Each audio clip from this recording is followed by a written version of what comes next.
So welcome to my VIP Solutions Hour. I'm so happy to have you here.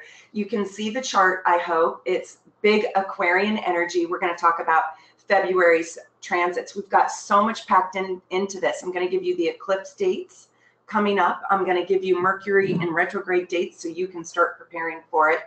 And then I'm also going to talk to you a little bit about the Chinese New Year. I got my Aquarius cup, and we're in that original and inventive and higher octave thinking sign of Aquarius that's a little bit more objective, cool, and rational. And look at the chart. We've got 4 planets, including that south node. That's what actually makes an eclipse right here. Right here. So we have that right smack on the sun today. So it's a karmic time. It's almost like we're being asked to pay some of our karmic debts, or revisit our past, or redo old relationships, or we might be ushered in new opportunities to redo past lessons in which we failed ourselves, or in which we didn't necessarily show up in a manner or a way that we wanted. So today is, gosh, can you believe it's already the 4th? So, and you can see we're at 15 degrees Aquarius. It only goes to 30, so we're already halfway through our Aquarius energy. Look at that gorgeous Libra moon in harmony right here. So we have this Libra moon and we have this Aquarius sun, and they really like each other. So that's good. So let's jump in. I'm going to turn my screen off for now, but I just wanted you guys to at least see all that Aquarius energy. We have Saturn in Capricorn. We have Mercury, the Sun and Venus, and the South Node all in Aquarius. And we've got, of course, our lovely Jupiter in Scorpio. So hold on one second, and I'm going to switch this out. And we're gonna just rock and roll, because we got tons here to talk about. Hang on one second. Got to grab my notes. But this month is a really interesting month. And we're going to start off with February 6th, where Venus and Uranus are going to make a harmonious aspect called a sextile. And this is a time when, so this is on Tuesday, this is a time when you really are being asked to sort of liven up your love life and your social life. It could be your romantic life, but it's also your creative style, or get into, I don't know, the artistic side of you that hasn't been explored before. And this is a time when you should feel just really comfortable inside social situations. So don't be shy on this day. This is a day to really spice it up, and it's plus or minus 3 days. So February 6th, so that could be today, tomorrow, all next week. It's a very social week. It's a time to create a change. This is the time to create a change in your style, in your presentation, or in your love life, or in your home, or in your house. Now, on February 9th, Mercury is going to be right next to that South Node that we took a look at. And this is a time when you have an opportunity to redo a conversation that you didn't do very well. It's a time also when you might get news or information from the past. Somebody from the past might come and want to revisit you, or revisit a topic that didn't have something quite right going on inside of it. I can't do this webinar without my coffee, so forgive me. So Venus enters Pisces on the 10th of February, and I'm telling you, it is this most subtle shift, but you will feel it. It's like you're getting swept away into the abyss of romance, or if it's a negative transit in your life, it might express itself a little bit more like getting swept up into an escapist state, or just wanting to take a bubble bath and tune out the world. It's kind of a romantic time when Venus enters Pisces, and it always happens around this time. So brace yourself for, incoming romantic urges or over-the-top idealism. you can really enter la land right now. So even if it's not on the topic of love, it might be on the topic of indulgence or escapism or any of the feel goods in life: wine, chocolate, drugs, money, bubble bath, too many donuts. But I guarantee you, you'll feel sort of your nerves being less frayed. You'll feel a little mellow, and it will be nice. So welcome it in. Now, here's the biggie. On the 15th, we're having a solar eclipse at 27 degrees Aquarius. Remember all that Aquarius energy I showed you? Well, the moon is coming around to that south node and the sun. And it's a solar eclipse. So let me remind you just a tiny bit about eclipses, because we're in eclipse season. And they're very, very important to pay attention to. And we're going to tie the eclipses together for you today. Okay, so this is how I want to explain it. These are high octane fueled transits. Some people call them the wild cards because they're very highly unpredictable. They are the universe's strongest way to wake you up and get you to pay attention to those areas in your life that you need to radically or rapidly change or get moving. So they usually surprise us, and they normally get us moving. They shake us out of our compliancy, and they do that so we can self-develop and, quite frankly, mature or evolve. They basically are here to get us closer to our very best selves. And they do this by shocking us out of our comfort zone. Now, it's not always good news with an eclipse, but it's not always bad news either. So you could have, I don't know, an unexpected pregnancy, let's say, and maybe that'd be bad news for somebody else, but good news for you. Or maybe it comes in a little bit overwhelming or like bad news, and it ends up being the best thing about your life. That's how eclipses work. This eclipse energy is at the very tail end of Aquarius, and it's a new moon because the moon and the sun will be together, and therefore, and then also that south node is there. So this, because it also closely aligns with Mercury, and because you know, Aquarian energy is a really high octave communication planet. That's not especially what it's known for, but it is true. And because this eclipse kind of aligns so closely with Mercury, communication and commitments are absolute key right now. So joining the new moon on February 28th, in February 2018, and it's on the 15th, sorry, and it's at 28 degrees, 27 degrees. So it's right there then, there's only 29 degrees. There's two asteroids, and we don't talk about asteroids very much, but these asteroids are really interesting. And I have to talk about them because they're in this solar eclipse, and they're just right there attached to it.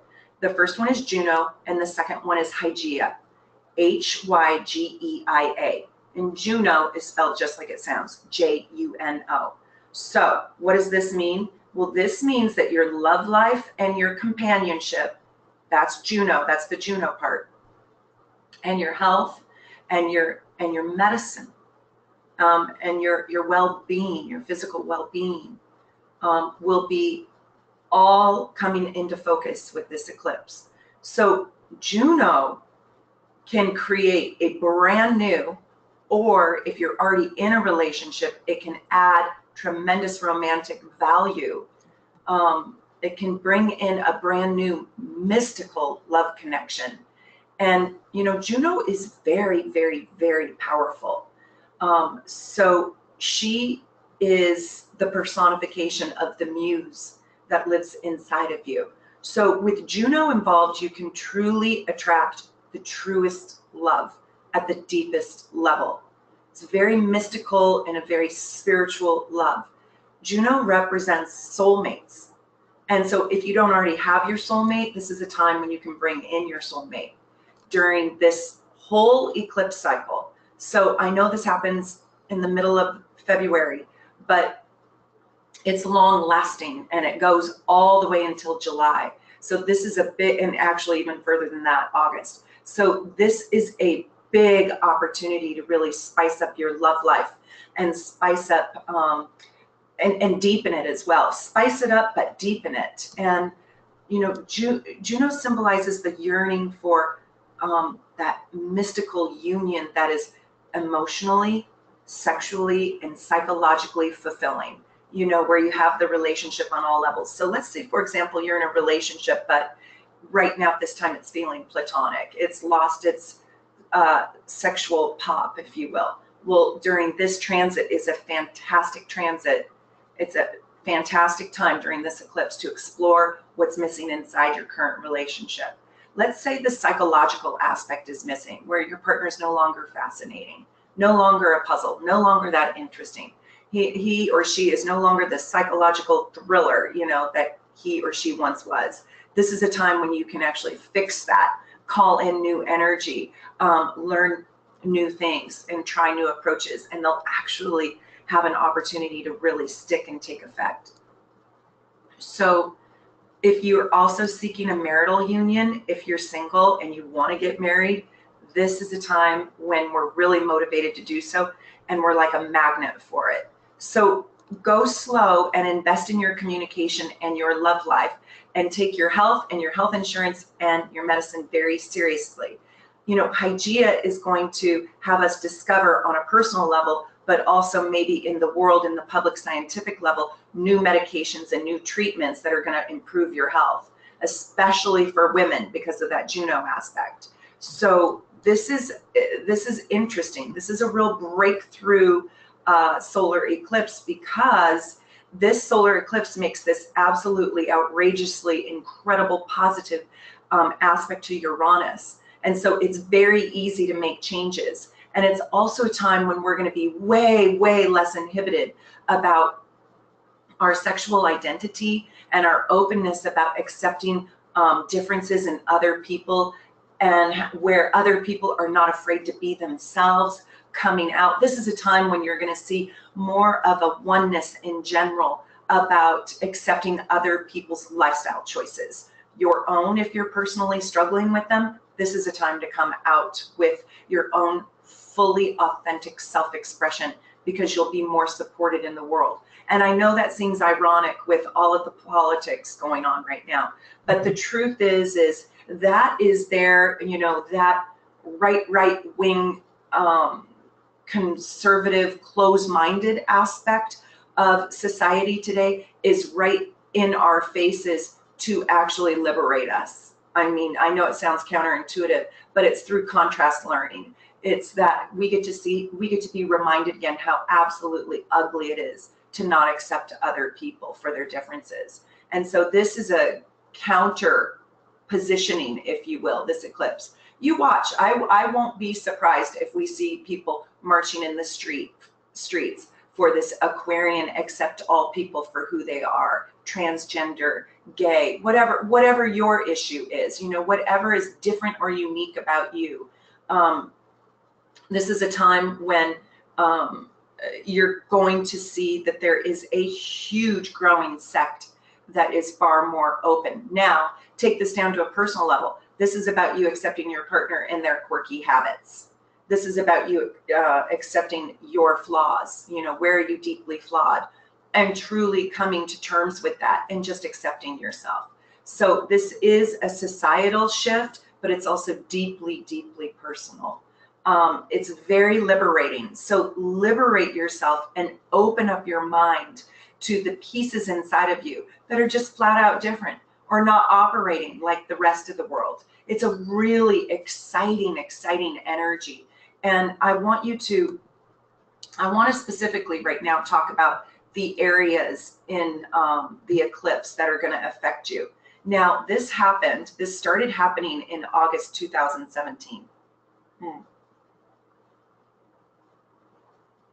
I don't know about you, but my health really took a step back. And around August, and my health took a step back in April, all the way through July. And in August, I found, ironically, new remedies that really helped tremendously. And they gave me my life back. And now here I am on this eclipse dealing with what else but health insurance, because I own my own company. And so it's nearly impossible to find health insurance. It's literally nearly impossible. I've spent 13 hours on the telephone, even shopping for a policy that could cover me and my family that much. So it's just, I find this so dang fascinating. So for me, it's really been a health issue. And also a love life issue, but that's in the background. But I want you to know that wherever the eclipse is taking place in your chart, whatever playground, if you will, houses 1 through 12. And so what we have to do is we have to go look at where do you have 15 degrees, where do you have 15 degrees Leo and Aquarius, because it's on that Leo Aquarius axis. Now, eclipses travel on an axis, and you have to pay attention to the theme in life that the universe is trying to change or bring about change in your life. So wherever you have that Leo Aquarius axis is where the change wants to happen. Now this Leo Aquarius axis started back in August 2017, and then on January 31st, and now on February 15th. So let's talk about this. Oh, I want to say one other thing. This is also not only a liberating solar eclipse, this is also a technology solar eclipse. So what do you know, on Friday, poof, my whole computer just died. Literally, blinked, died, and I lost 5 years worth of all of my articles and all of my writing and all of my software, my entire client database. So I'm in the process of restoring that. I know, why am I not bawling, crying right now?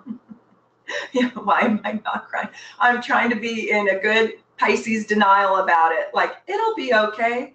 Yeah, somebody will recover the data for me. It's going to be okay, right? Don't let me sink too deep in the thought of it, because I really might burst into tears. I was sick to my stomach over the weekend when that happened to me. But this is a technology, and I think the reason is that it just short circuits us. It's too much energy for the conduit. So let's talk about this. If you have your Leo Aquarius axis, they're opposites, so they're gonna be in opposite houses. So there's only six groupings. So and we can talk about this after this webinar. And if you don't know where your axis is, just send me a little note or ask me, and I will pull your chart up and we'll figure it out. But if you have this eclipse happening in your 1st and 7th house, that's going to be primarily on the subjects of your identity, your body, and your relationships, and maybe your marriage relationships. Now, that's where I have mine, because I'm Leo rising. So anybody who's a Leo rising is going to have their eclipse most likely in the 1st house and the 7th house. And so that's about self and others. That's about relationships, love life, and the physical body. If you have it in the 2nd house, you're also going to have it in the 8th house, right? Because that opposes one another. So that is going to be about your money, your investments, your mortgage, your home, and your resources. And so money is very, very critical at this time to pay attention to. And now it's still going to affect those other themes that I talked about, just because it's on the Leo Aquarius axis. But it is going to also involve, if you have that eclipse happening in the 2nd and the 8th house, it's going to involve your money. The 3rd and 9th house, if you have the eclipse there, is about communication and writing. Are you writing that book? Or publishing yourself, or putting yourself out there in the world on the stage? Are you doing your TED Talk? So you have to be a little bit open-minded about communication. And it can also be about your siblings. So are you struggling with a sibling? And it can also be about just really putting your truth out there, getting into your deepest philosophical truth, if you will. searching for your personal holy grail, self-improvement, because that's the 9th house, finding your very best self, your very biggest truth, and living it full out. And the 3rd house helps you disseminate it. It helps you get that out there in the world. You're not supposed to be holed up and hermetic if you have this eclipse in the 3rd and 9th house. Those are extroverted houses, and they are on steroids, extroverted. Social, social, social, social. Very social houses. I think they might be the most social. Maybe the 1st and the 7th, but I don't think so. I think Gemini and Sag take the cake. The 4th and the 10th is about your home life versus your career. So my little daughter, who's 11-year-old, has this. And so you're like, well, how can it be career? Well, it's her place in the community, and that is shifting. So when you have that eclipse going on with the 10th house, it's who do you want to be out there in the world versus your domesticated persona or your domesticated habits. And it will probably affect your family and your home life and your career, your place in the community. If you don't have a job, it's where do you volunteer? It's how do you want people in the world to know you? How do you actually present yourself in the Starbucks line? Let's say you don't have to work.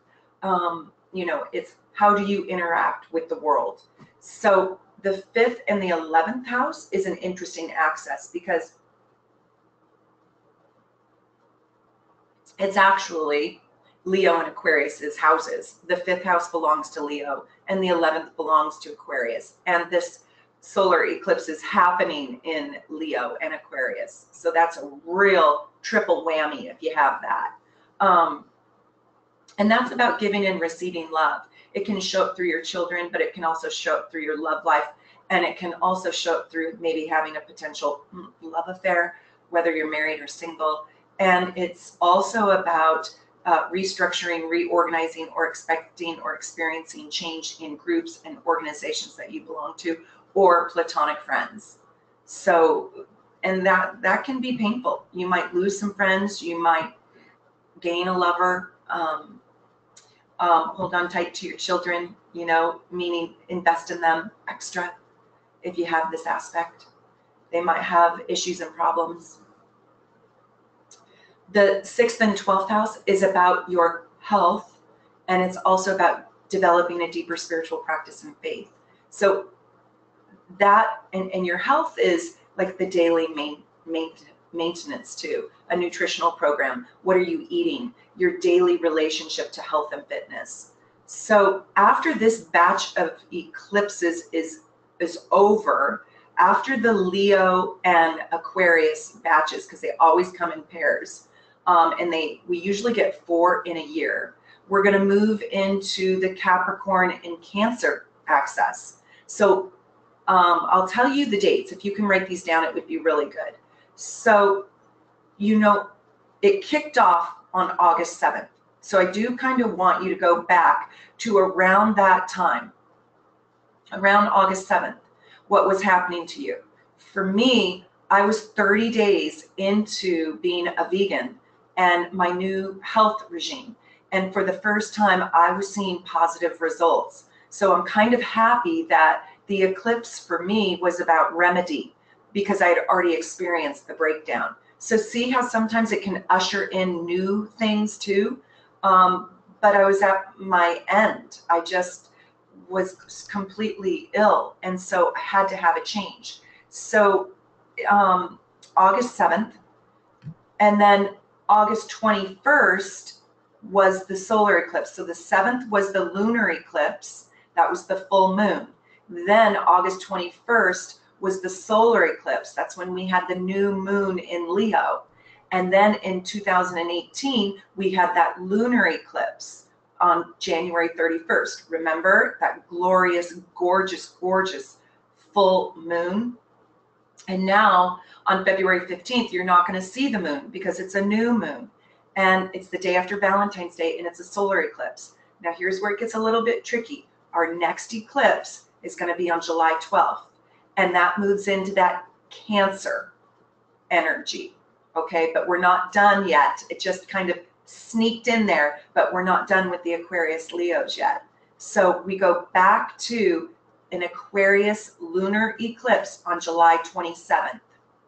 And then we have another solar eclipse on August 11th of this year. And that completes the Aquarius Leo eclipse season. I hope I'm making sense. If you write it down, I think you'll see it. But basically, August 11th is the last eclipse on this theme. So see how it went for a full year.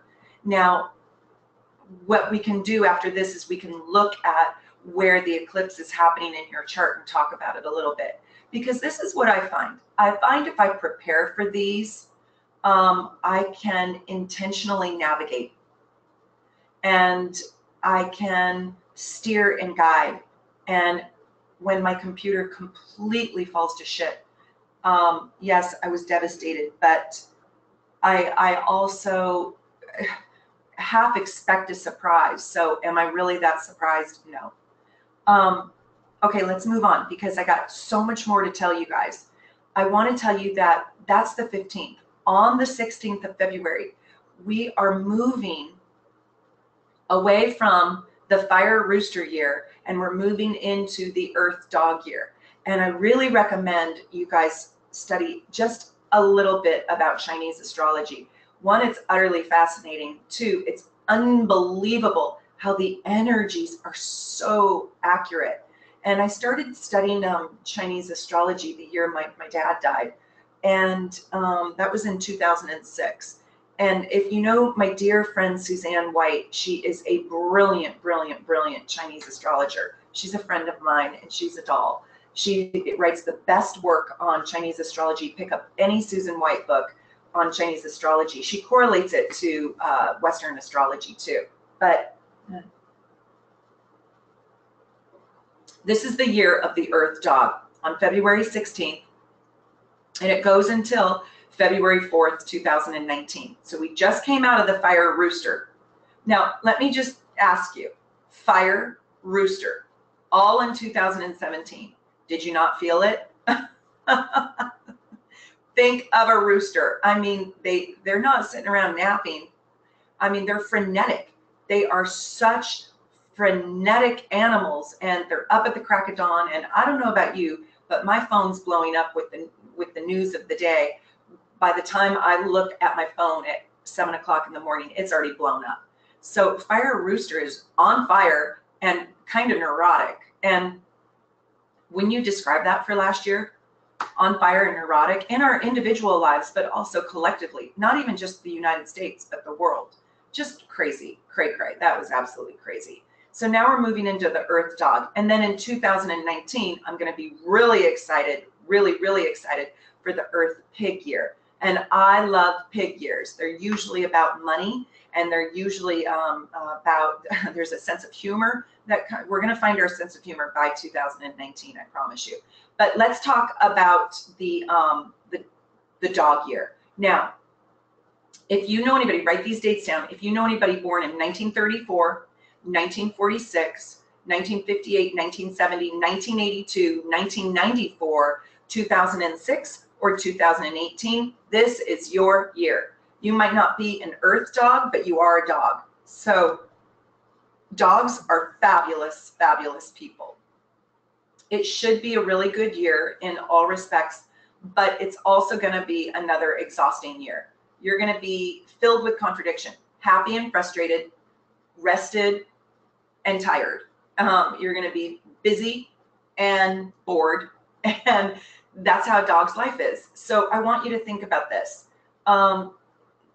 You're going to be regenerated and refreshed, but and the dog is going to accelerate the initiation of all things. And at the same time, this is going to bring you a lot of pressure and a lot of stress. But if you know this, you can prepare for it and manage it. Just like if I was to tell you we're going to run a marathon, if you're prepared for it, you can wear the right socks, wear the the chapstick in between your thighs. You can wear the right headgear. You can get your music playlist on. You can drink your goo, and you can train. And so the marathon can be a pretty good experience. But if I told you just to go run a marathon today, there's not one of us that could go do it. None of us, because we didn't prepare last night. We didn't eat the the spaghetti we were supposed to eat, to carve out, to get our fuel, right? So that's what this is like. So you've got to prepare for this dog year. And you know, what I want to tell you is, think about a dog. A dog is so interesting. My daughter is a dog, and she's such a true dog. The very first thing they are is ferociously loyal. Ferociously loyal. And I think there is more loyalty in a dog than any other sign in the Chinese zodiac. I have to really think about that. Snakes are pretty loyal and dragons are pretty loyal. But, and yeah, I think a dog. Oxes are really loyal too. All right, I'm going to say ox is up there. Ox and dog are both probably the same amount of loyalty. Ferociously loyal. Your dog, think of your dog. He doesn't take his eyes off you. A dog will jump in front of a moving train to save you. That's the kind of loyalty we've got. Now, you can see sometimes loyalty is corrupt, and sometimes loyalty, you're loyal in ways like to relationships that truly should expire. So you're loyal to bad relationships. You're loyal to people who hurt you. And that's the downfall. And that is true. Sometimes you'll even stand up for the person who you shouldn't even be standing up for. So that's the downside of the dog.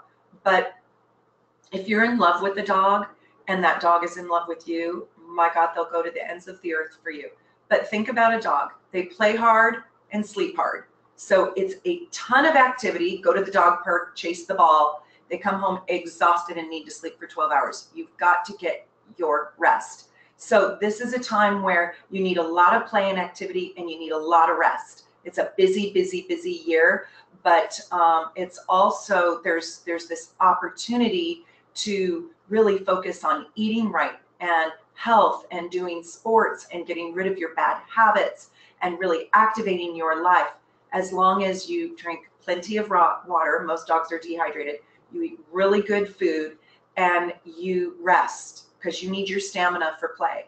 So I wanted to, let me just see if yeah, that's perfect. Okay, I think I gave you those dates. So if you know any dog people, really love them up. This is a big year for them. Now on February 18th, the sun, we're moving along here, the sun's going to move into Pisces. And so I don't know about you, but I usually can feel when the sun moves from kind of crazy, eclectic, high voltage Uranian Aquarius into Pisces. It's like a drop off. It's like you are floating on a raft in a swimming pool. And I think by the time we get to the 18th of February, we're all ready for it.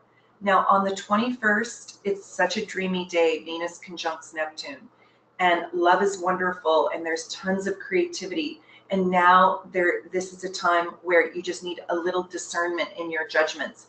Have a best friend double check your work. And don't go to Vegas on February 21st, run off and get married. It is a super love day, super hyper love day. Tell the people in your life that you love them on the 21st because it will be really well received. Now on the 28th, and that's the last day of February, Mercury squares Mars. And so I think we're going to see an argument or a fight out there in the world. But we may also in our own world see really brilliant insight into the world. It could go two ways. It could go where we really put our plan into action. So Mercury, our mind, and Mars, our life force energy, but they're at odds with one another. So sometimes when they're at odds with one another, there's so much tension inside of us, we just have to do something. So this is a day when we will probably see a food fight, metaphoric food fight. So be careful with your words on the 28th. Don't say things you don't mean because they'll be hard to take back. But if you really focus on the high side of that transit, you can really make stuff happen. It's a great day to put whatever is up here into concrete action. That's the last day of February. So let me give you these Mercury and retrograde dates because they're down the street and around the corner. March 22nd. Why am I telling you this now? Because I want you to sell your house, sign your contracts, buy your new car, get into your relationship, your new one, make a commitment, become engaged, plan your trip, whatever, do all your details before the 22nd. And it goes all the way till tax day, April 15th. And it's going to be in fire sign Aries. So when it's in Aries, it doesn't mess around. And then let me give you them in advance. So the next one isn't until July 26th through August 18th. So the first one coming up is March 22nd through April 15th. That's in Aries. The second one is July 26th through August 18th. That's in Leo. And then the last one for the year is November 16th all the way to December 6th, and that's in Sagittarius. So those are the transits. Those are the most important transits happening. There are a lot more transits, but I just didn't want to completely overload you with everything that's going on. But I do want you to have those eclipse dates and really pay attention to what's happening in your life, because I guarantee you something wants to change. And I don't know if you felt anything on the 31st of January, but that was just a chaotic mess in my life. That was horrible. And what's ironic is it's not like I woke up on the 31st and had a horrible day. No, it goes kind of like this. It's like eclipses are never, boom, exactly on the money, or sometimes they are, but they take 6 months to you know, completely reveal themselves. So it's like on the 30th, you know, I was having some struggles with, in my case, finding health insurance and spending all day trying to solve that problem. Then the next day my computer blows up. Then the next day I can't recover my data. Then the next day, see, so it isn't just like you have one bad day and it's over. It's like a amalgamation of energy that comes together and it's in conflict with you. And so it's abrasive and irritating and annoying. And then simultaneously, this wonderful woman introduces me to a new supplement that really helps my life. So, and it's not always just one thing. It can be a mosaic, a sprinkling of different things. Okay, so that's my February transits webinar. And now we're going to move into questions from my audience, and we will take a look at your individual charts, and we'll take a look at some tarot card readings. So let's move into that right now. And